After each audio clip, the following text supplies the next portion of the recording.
producteur de spectacle, booker et manager depuis 18 ans. J'ai été instrumentiste, bassiste pendant quelques années et je me suis aperçu que j'étais pas assez travailleur sur l'instrument. Donc j'ai repris des études et par hasard, j'ai fait une belle rencontre un soir au Bataclan d'une personne qui m'a parlé du métier de producteur de spectacle et de montage de tournée. J'y suis allé et j'ai jamais sorti les pieds de ce métier. J'ai eu l'occasion de travailler dans plusieurs grosses boîtes indépendantes ou rattachées à des labels. J'ai fait tourner des artistes comme Zaz, Yves Jamais, Robert Charlebois. Et j'ai aujourd'hui l'envie et le besoin d'être indépendant.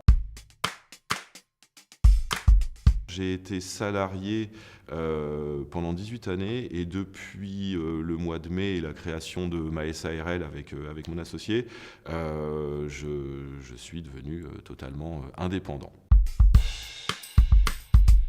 L'avantage de ce statut, c'est strictement me concernant, après avoir travaillé et m'être usé pour des employeurs, j'ai pu enfin trouver un rythme qui me convient.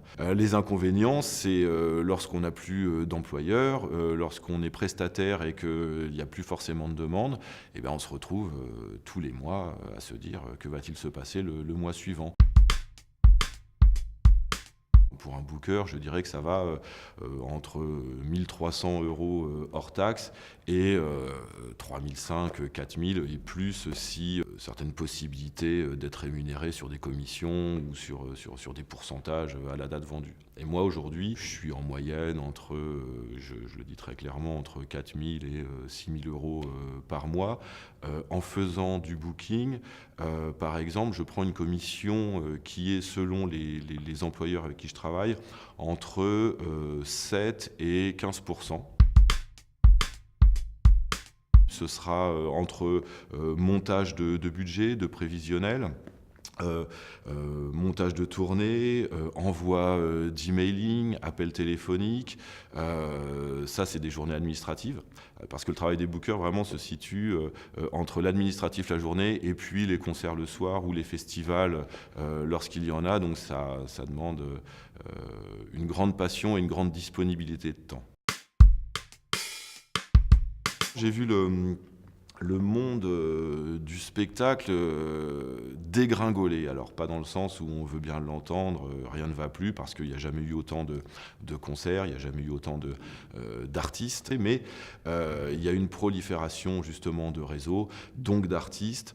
Les lieux de concert ne se sont pas développés, les lieux de festivals et de rencontres ne se sont pas développés aussi. Ça devient très très très compliqué, les coupures de subventions, ce qui se passe dans le monde du spectacle, la mainmise justement des grosses boîtes sur et les festivals et certaines salles, le droit de préférence sur certains artistes. Pour tous les indépendants ou ceux qui ont des artistes, je dirais, qui ne sont pas le premier choix en termes de remplissage, je ne parle pas du tout en termes qualitatifs, mais en termes de remplissage, ben on se retrouve avec des budgets très serrés et une impossibilité aujourd'hui de pouvoir faire correctement notre métier.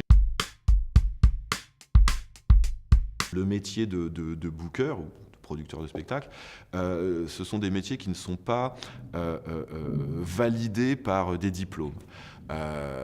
Alors ça veut dire qu'il faut avoir de la tchatch, il faut faire ses preuves. Et quel conseil je donnerais? Je dirais,